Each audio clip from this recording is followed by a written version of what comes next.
jour du 50e anniversaire de l'indépendance de l'Algérie, l'UFAC, l'Union des universitaires algériens et franco-algériens, a organisé sous la présidence de M. Kader Haddouche une conférence débat en présence de nombreux invités traitant de sujets d'actualité, notamment avec l'islamologue Dr Kamel Chekhet autour du sujet Islam, tolérance et citoyenneté. Hadith du prophète sallallahu alayhi wa sallam que beaucoup d'entre vous, je suppose, doivent connaître.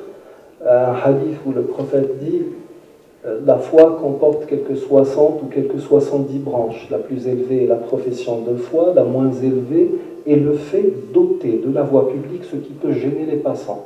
Et là il dit la pudeur fait partie de la foi, de l'impact qu'a eu l'islam sur toutes les civilisations. Des invités de marque ont su répondre présents, tout comme le consul général d'Algérie à Marseille, M. Saïdi, et Patrick Minucci, député maire du 1er 7e arrondissement de Marseille. Actuellement, vous connaissez tous cette phrase de La Yajouz qui sévit dans les milieux musulmans, autant en Europe que dans nos pays. Au Nigeria, ils ont atteint le degré jamais atteint auparavant, ils se sont même fait appeler Boko Haram. L'islam est un mode de vie. À ce titre, moi, je l'inclus volontiers dans la politique, dans un système de gérance.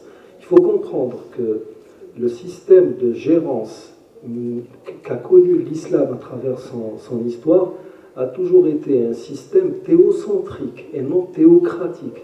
Les religieux n'avaient aucun jeu là-dedans. À la limite, ils pouvaient avoir des postes de juges.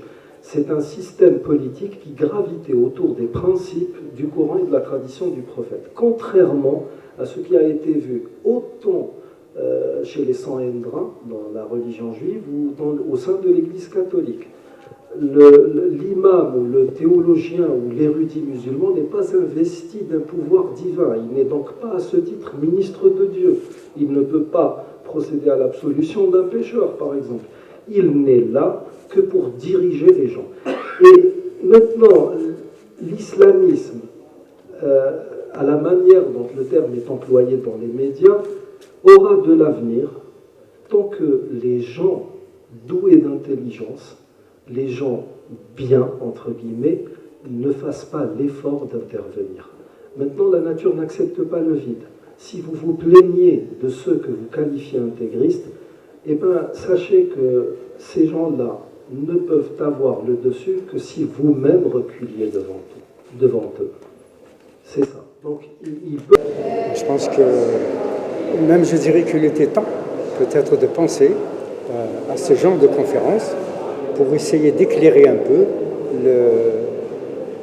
les communautés musulmanes.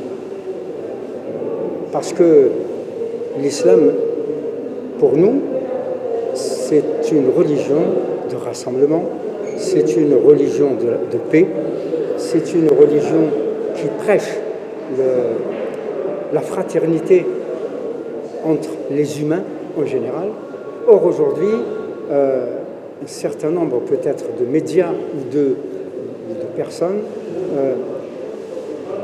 confondent ou assimilent l'islam au terrorisme.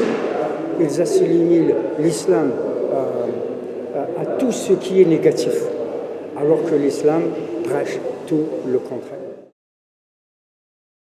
Une conférence de débat sur la tolérance et le dialogue et la citoyenneté en islam. Cette conférence consiste à expliquer aux gens que l'essence même de l'islam n'est pas incompatible avec le concept de la citoyenneté, de la démocratie, de la République.